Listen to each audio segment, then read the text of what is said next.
And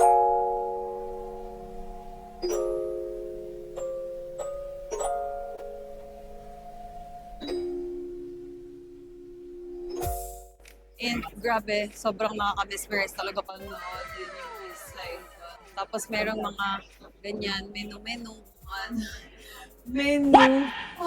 Ano daw, menu? Ano to pagkain?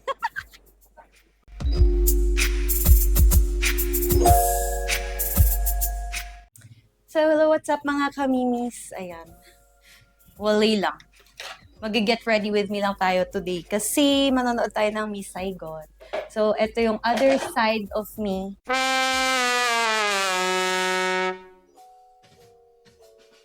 Na pag wala ako sa sabungan. Kaya samahan niyo ako manood ng Miss Saigon with my mommy. Ayan, ngayon, naligo na tayo, nakabihis tayo. Mag-aayos naman tayo. Okay, kailangan, presentable naman tayo. Then, ayan. So, magka-contact lens na. Alam na yun. So, ayun.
Ayun, dry na ang hair natin and we're all done mag-ayos. Ganito lang ako lagi mag-ayos. Ayoko ng ano.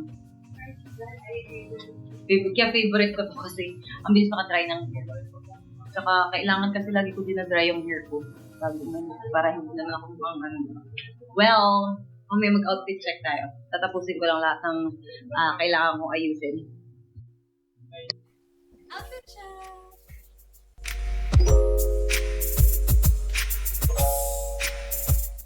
Yan, syempre, kailangan in style tayo manonood ng Miss Saigon. For today, sa Soler tayo manonood. Kaya, ayun lang. In style tayo today. Wala tayong dapat today. Pupunta tayo sa Miss Saigon sa Soler. Manonood tayo. Kaya samahan niyo ako. Tara!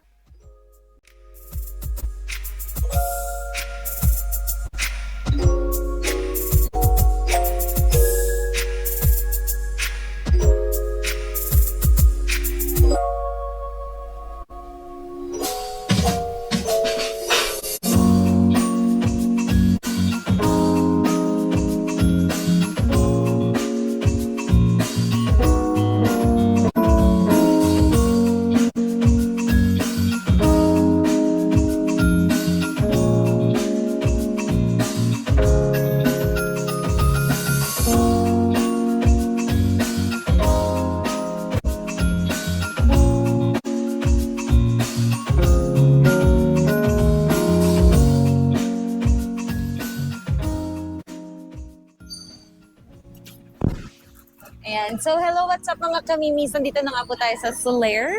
At syempre, kakain muna tayo bago tayo mag-proceed sa theater para manood ng Miss Saigon. I'm so excited! See you guys later!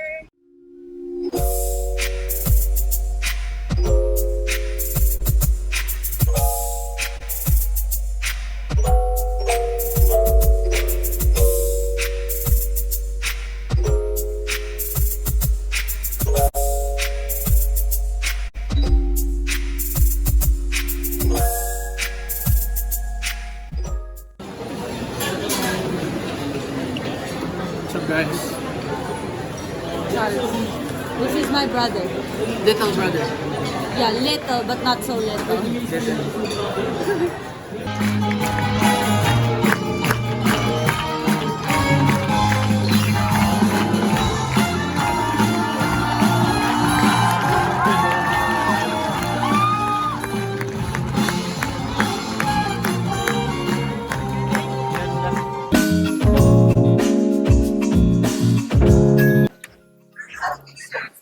So what can you say? Stunning.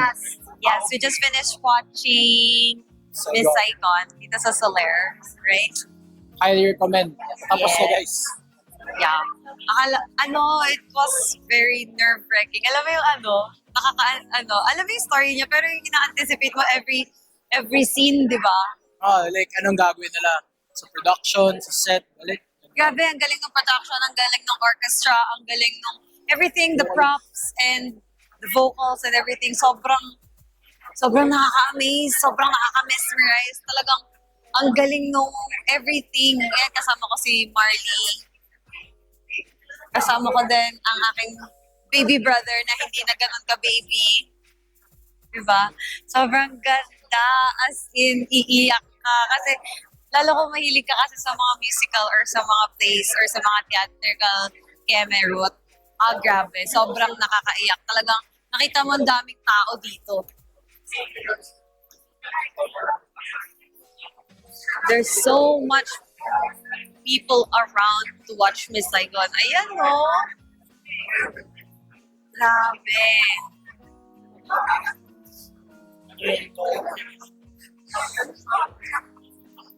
Ayan, so, ano naman masasabi mo sa Miss Saigon? Grabe. Siyempre, one of the best na napanood ko na stage play. Ayan, si And you Mami ko guys naman. should watch it. If meron pa kayong chance to buy ticket, you'll miss half of your life if you don't watch Saigon. Yes. Actually, this is one of our bondings ng mom ko. Watching stage And my brother, and syempre my eldest. Yan, mahilig kami manood ng theater, ng mga musical. Les Miserables, Saigon, yan. Yes, sobrang gaganda talaga. Nakakaano, it's something na babalik-balikan nyo kung mahilig kayo sa music. Babalik-balikan nyo pero ang malo ticket.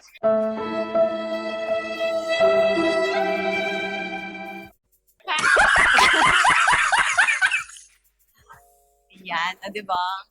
Worth every peso. Yes, worth every penny talaga. Worth it. It's very, very worth it. Yeah, pwede nyo panoorin. So, ayan, kung mahilig din kayo bumili ng mga, anong tawag dyan? Mga merchandises. Meron mga merchandises ng Miss Saigon dyan sa Soler. It's somewhere inside, yan. Yan, dyan ng, mga souvenirs para sa Miss Saigon. And grabe, sobrang nakaka-mesmerize talaga panoodin yung Miss Saigon. Sobrang ganda talaga. Uulit-ulitin nyo. Tapos merong mga ganyan, menu. Ano daw, menu? Ano to pagkain? Guys, every time you watch musical, always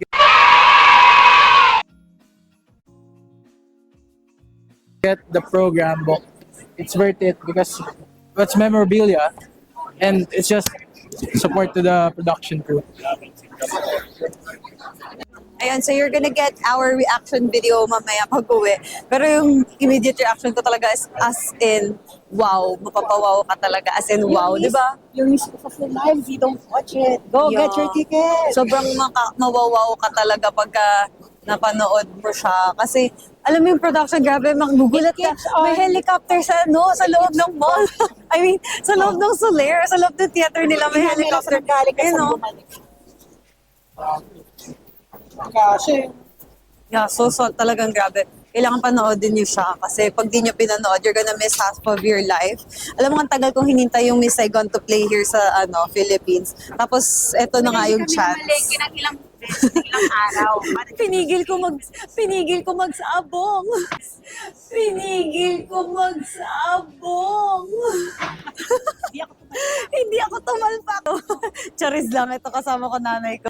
Ayan. Now, yeah.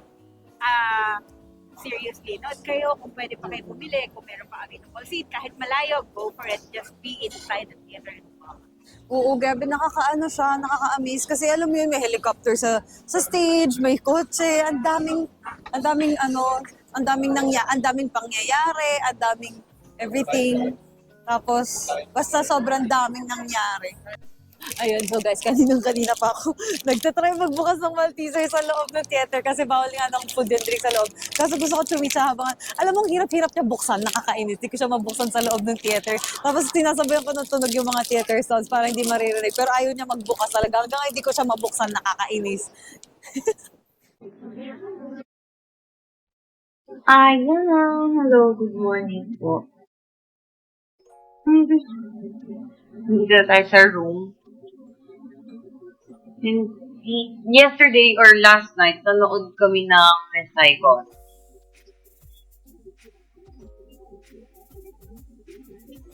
So, kagigising lang namin. Medyo late na kami natapos last night. Parang around 2 hours or more kasi 8 siya nag-start.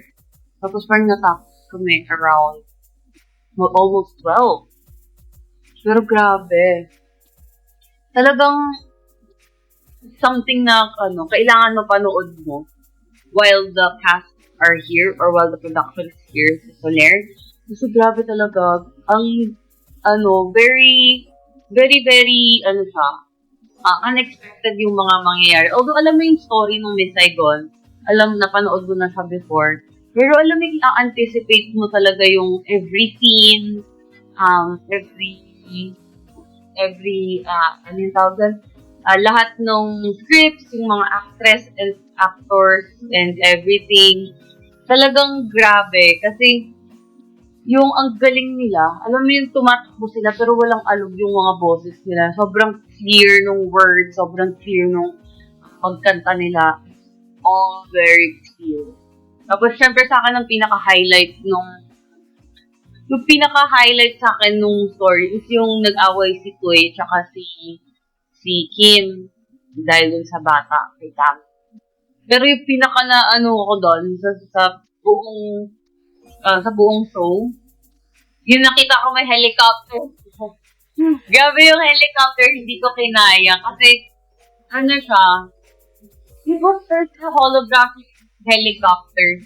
Akala ko holographic lang siya. Tapos biglang nagbukas yung backstage. May lumabas na totoong helicopter na talagang ang laki at hindi yan sa program. Hanapin na. Sobra the best yung helicopter scene. Talagang ganyan Kita mo. Ayan. Talagang makikita mo may helicopter sa loob. Tapos makikita mo yung propeller. Grabe. Sobrang nakaka-amaze yung mga scene ng helicopter. Sobra talaga. Tapos, yung pinaka-best scene na nagustuhan ko sa Miss Saigon is yun nga yung kay Tui, kay Kim, and kay Tam. Yung, what's that? Yung, you will not touch me, don't touch my boy, yun. Ito siya. Ito talaga yung scene na grabe talaga yung kilabot ko. Other than the movie in my mind, grabe yung kilabot ko dito sa scene na to, you will not touch your good part of my boy. Kasi ito yung part na nag-away na si Kim, si Toy. Kasi nalaman ni Toy na nag-anak si Kim sa GI, American Soldier, kay Chris. Ayun, so sobrang galing. So, ang gumanap ng Kim ngayong dito sa Soler Miss Saigon is si Abigail Adriano. So, siya yung gumanap ng Kim. Abigail Adriano. Tapos si The Engineer, sobrang comedy niya, si Sean Miley Moore. Mga Filipino sila. Tapos si Nigel Chacol naman yung gumanap nung Chris. Ayan. So, kudos sa mga actors and actresses. Tapos syempre si Gigi, one of the best characters din sa doon sa Miss Saigon. Ang gumanap dyan si Kiara Dario. Philippine-based siya. Dito siya based sa Philippines. Yan. So, ayun lang. So, ang galing-galing talaga nung pangyayari sa buong Miss Saigon. Sobrang nakakakilabot, sobrang lahat ng bagsak, ng musical scoring, yung orchestra, talagang walang kapalpakan, basta sobrang galing. Suggest ko panoodin niyo din guys, kasi talagang kung mahilig kayo sa mga musical, panoodin niyo kasi iba yung story ng Miss Saigon eh. It's kind of part of history dahil sa Vietnam War. It's all about the Vietnam War. Pero grabe talaga yung story ng Miss Saigon. Tsaka grabe yung basta, yun ang masasabi ko, sobrang na-amaze ako sa Miss Saigon. Kaya panoodin niyo din sa Soler. Hindi ko lang alam kung hanggang kailan pa sila. Pero suggest ko panoodin nyo hanggat nandito sila kasi matagal na uli sila mag-susong dito sa Philippines. Kaya, yun na.